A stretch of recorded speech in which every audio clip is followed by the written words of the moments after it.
এর ভিতরে বলেন আলা ইন্না আউলিয়া আল্লাহি লা খাউফুন আলাইহিম ওয়া লা হুম ইয়াহজানুন। হুঁশিয়ার হয়ে যাও, সাবধান হয়ে যাও। যারা আল্লাহর ওলি হয়, যারা আল্লাহর বন্ধু হয়, তাদের কোনো খৌফ নাই, তাদের কোনো চিন্তা নাই। জোরে বলেন সুবহানাল্লাহ। আর জোরে বলেন সুবহানাল্লাহ। আজ মানুষ মানুষকে মোহাব্বত করে, মানুষ মানুষকে ভালোবাসে। কেন ভালোবাসে?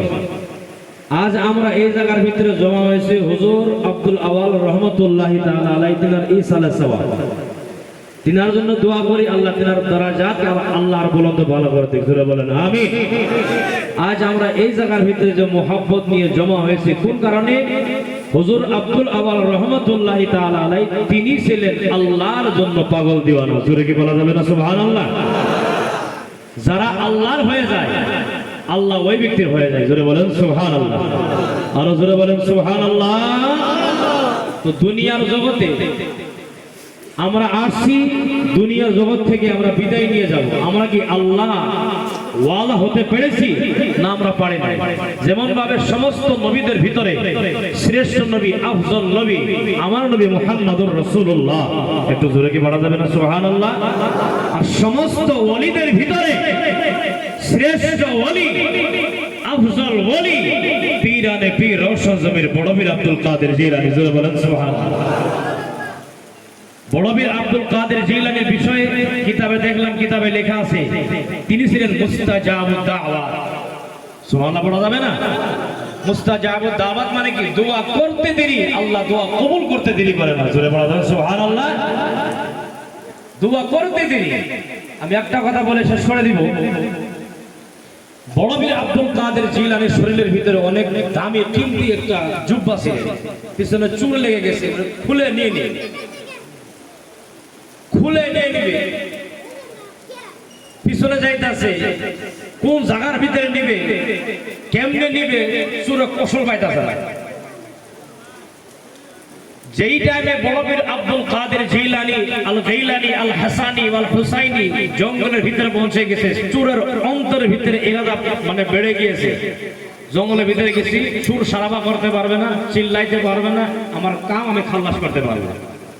তো এই ইরাদা নিয়ে যাই শরীরের ভিতরে হাত দিয়ে, কোড়ের উপরে হাত দিয়ে খুলে নেওয়া আরম্ভ করে দিয়েছে। সঙ্গে সঙ্গে বড় পীর আব্দুল কাদের জিলানী রাহমাতুল্লাহি তাআলা আলাইহি আল্লাহর দরবারে দুই হাত উঠায় দোয়া করে, ও দয়ার মালিক আল্লাহ, যেমন ভাবে এই বান্দা আমি বড় পীর আব্দুল কাদের জিলানী আল গাইলানী আল হাসানী আল হুসাইনীর শরীর থেকে জুব্বা খোলার জন্য রেডি হয়ে গিয়েছে, আল্লাহ আল্লাহ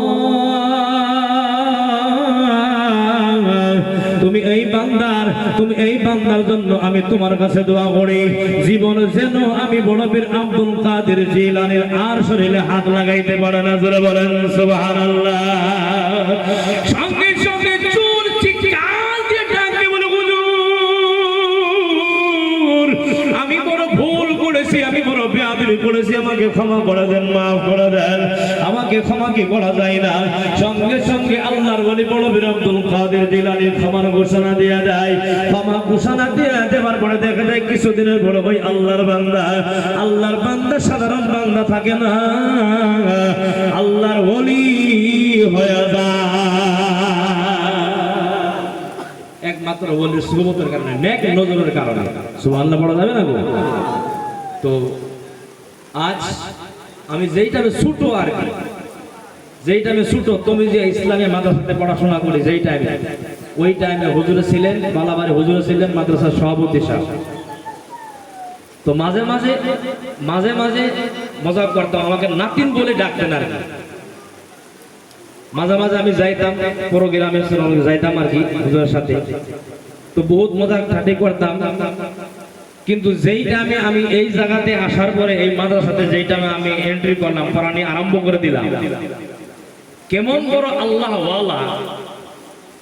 ওই জায়গার ভিতরে যদি বলতাম, দাদা এটা খাবার মন কি ছিল, এই তোরা আর মাছ আসলে না, এটা খাইতাম ওটা খাইতাম, কষ্ট করে পড়ো, কষ্ট করে পড়লে সেই ফলটা মিঠা হয়। আবার ছোট মানুষ তো কই বই, ছোট মানুষ তো কই বই, পকেটে হাত দিত, এখন 100 পাক, 50 টাকা পাক, 20 টাকা পাক, যা পাই তো দিত, যা নাও সাথে পাতে তোমরা খাও। সুবহানাল্লাহ বলা যাবে না? তো এরকম ধরনের ছাত্রদেরকে মায়া মোহাব্বত করতে। চেয়ারের ভিতরে ভালো মতন হাঁটতে পারে না, আল্লাহর পরীক্ষা। আল্লাহ কেমন ভাবে ওনাকে রেখেছেন। বাড়িতে গিয়েছে, আমার শিক্ষক স্টাফ সহ গিয়েছে বাড়িতে, যাবার পরে খালি এই দিকে হাত দেখে দেখা, খালি এই দিকে হাত দেখে দেখা, খালি এই দিকে হাত দেখে দেখা। তো আমার সঙ্গে লোকভাগ মোনা নাসির না মোনা হাফিজ সাহেব ছিলেন আমাদের, খালি এই দিকে দেখা। বললাম দাদা আপনি কি মাদ্রাসাতে যাবেন? ওখান মাথা নড়ায় এরকম ভাবে না, মাদ্রাসাতে যাবেন। তো এই জায়গাতে নিয়ে আসলাম, আনার পরে উপরে যাবে ধরে বারান্দাতে নিয়ে গেলাম, ছাত্রদেরকে ডাকতে বলে ইশারা দিয়ে, ছাত্রদেরকে ডাকেন। কথা তো বলা যায় না, চোখের ভাষা দিয়ে, হাতের ইশারা দিয়ে আমরা বুঝে নিলাম ছাত্রদেরকে ডাকেন। ছাত্রদেরকে যেই টাইমে ডাকা হলো, দেখা যায় চোখের কোনায় কোনায় পানি দেখা যায়। সুবহানাল্লাহ কি বলা যাবে না গো? এটা তো কোনো ব্যক্তির কাহাওয়াত বলতেছে না, আমাদের নিজের চোখে দেখা কথা। আল্লাহর দরবারে দোয়া করি, এই দরবারকে আল্লাহ কবুল করুক, মাদ্রাসাকে কবুল করুক। আল্লাহ তাবারক ওয়া তাআলা দরবারে দোয়া করি, আল্লাহ সমস্ত উলামাদের ইলমের ভিতরে বরকত দান করুক। জোরে বলেন আমিন, আর চিল্লা বলেন আমিন। আল্লাহ তাআলা দরবারে দোয়া করি, আল্লাহ তাআলা হুজুর আব্দুল আওয়াল রাহমাতুল্লাহি তাআলা আলাইহি তিনার দারাজাতকে আরো বুলন্দ বালা করে দেব। জোরে বলেন আমিন। সালাত সালাম পড়ে নাকি? তো এখন আসেন আমরা কিয়াম করে দেই। ইয়া নবী সালামু আলাইকা ইয়া রাসূল সালামু আলাইকা ইয়া হাবিব সালামু আলাইকা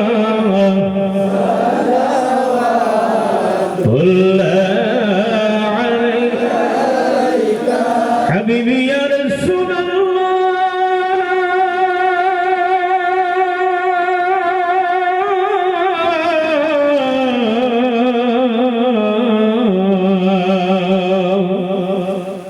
سيدي يا حبيب الله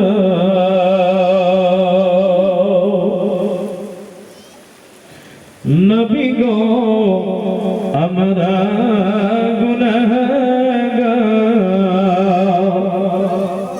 আপনি যে নবীদের সরদার, দেখে দেন একবার আমাদের, দেখিব নয়ন ভরিয়া নবী সালামু আলাইকা ইয়া রাসূল সালামু আলাইকা ইয়া হাবিব সালামু আলাইকা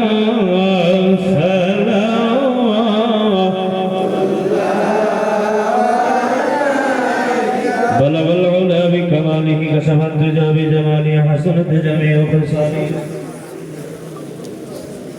شمسها محمد وليت المسرة الرجلية سبحان الله.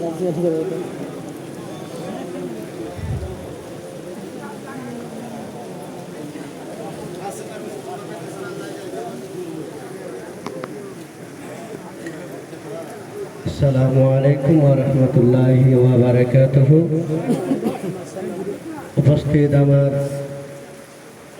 অতি শ্রদ্ধার, আমার মাথার তাজ, আমার সম্মানীয়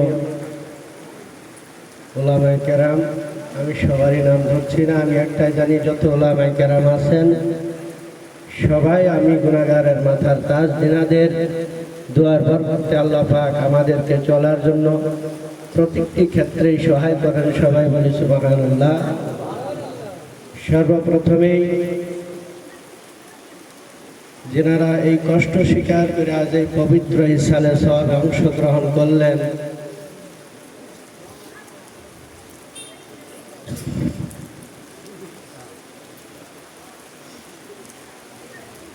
আপনাদেরকে আমি ধন্যবাদ জানাইব না, আপনাদেরকে আমি কৃতজ্ঞতা স্বীকার করছি। আমার বলার কিছু নেই। আজকে আমি খুব আনন্দিত আর গৌরবান্বিত হয়েছি যে আমার বাবা, শুধু আমরা 3 জন ভাই 4 জন বোন ছিলাম, আমারই বা আমার বোনের বাবাই ছিলেন না, আপনাদের মতো অনেক পাগলের বাবার মতোই ছিলেন, তাই সেটা প্রমাণ হয়ে গেল আজ। যদি তাই না হতো তাহলে এই বৃষ্টি ঝড় মাথায় নিয়ে আপনারা এই জায়গায় কখনোই উপস্থিত হইতেন না ভাইয়েরা আমার। আর অনেক ভাইয়েরা ফোন করে কান্নাকাটি করতে আসতে পারে নাই। আমি তাদেরকে বললাম, ভাই তোমাদের জন্য সর্বদাই দরজা খোলা, আজকে আসতে পারো নাই, তোমাদের যখন মনে হয় তখনই তোমরা আসবে। ভাইয়েরা আমার বলার মতো কিচ্ছু নাই। যার বাবা হারাইছে আর যে প্রেমিকের মুর্শিদ হারাইছে, যে আশিক মুর্শিদ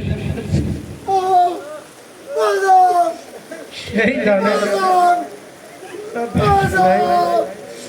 শুধু আমি আপনাদের কাছে একটাই আমি করজোর অনুরোধ করব, আমার বাবা একজন ইসলামের গোলাম ছিলেন, শরীয়ত পাবন্দি আলিম ছিলেন। আমাদের জাকির ভাই জাকির বোনেরা যিনারা আছেন, সবার কাছে আমার একটাই অনুরোধ, এমন কোনো কাজ করবেন না যেন আমার বাবার বদনাম হয়, শরীয়তের সাথে সংঘর্ষ হয়, ইসলামের ক্ষতি হয়, এমন কোনো কাজ করবেন না। দেখেন, মানুষ যখন হায়াতে জিন্দেগিতে থাকে দুনিয়ায়, সেই সময়ের দেখা চাওয়া পাওয়া আলাদা হয়। যখন একজন আল্লাহওয়ালা মানুষ দুনিয়া থেকে বিদায় হয়ে যায়, তারপর সেটা অন্যরকম হয়ে যায়, যার কোনো তুলনাই হয় না। তাই ভাইয়েরা আমার, আমি আপনাদেরকে করজোরভাবে অনুরোধ করছি এটাই, আপনারা আমার বাবার সম্মানের দিকে তাকিয়ে এমন কাজ করবেন যেন আমরা ইহকাল ও পরকাল আমরা গোলামে রাসূলের একটা স্বীকৃতি আমরা পাইতে সক্ষম হই। সবাই বলি আমিন। ভাইয়েরা আমার, আর বিশেষ কিছু বলার নাই। আপনারা যে কষ্ট স্বীকার করে আসলেন, আশা করি কঠিন সেই হাসরের দিন আল্লাহ যেন এই কষ্টর ফলাফল আমাদেরকে সবাইকে দান করে। সবাই বলি আমিন। আর আমরা সবাই একটা অঙ্গীকারে আবদ্ধ হব। সেই অঙ্গীকারটা হলো এইটাই, ভাইয়েরা আমার, যে আল্লাহকে ভয় করে তার হাতের দ্বারায় কারো ক্ষতি হয় না, যে আল্লাহকে ভয় করে রসুলকে ভালোবাসে তার চোখের দ্বারায় কারো ক্ষতি হতে পারে না, যে আল্লাহকে ভয় করে নবীকে ভালোবাসে পীর মুর্শিদকে স্মরণ করে তার পায়ের দ্বারায় কারো ক্ষতি হতে পারে না, যে আল্লাহকে ভয় করে রসুলকে মহব্বত করে পীর মুর্শিদকে মহব্বত করে তার মুখের দ্বারা কোনো মুসলমান আহত হতে পারে না। কথাটা ঠিক না বেঠিক? ভাইয়েরা আমার, আপনারা এই 4টি কথা মনে রাখবেন। আপনাদের হাতের দ্বারাই যেন কারো ক্ষতি না হয়, পায়ের দ্বারাও যেন কারো ক্ষতি না হয়, মুখের দ্বারাই যেন কেউ কোনো কষ্ট না পায়, চোখের দ্বারাও যেন কারো কোনো ক্ষতি না হয়। আমি এতটুকু আপনাদের কাছে অনুরোধ রেখে আমার মন্তব্য শেষ করছি। সবাই দরুদ করেন আল্লাহুম্মা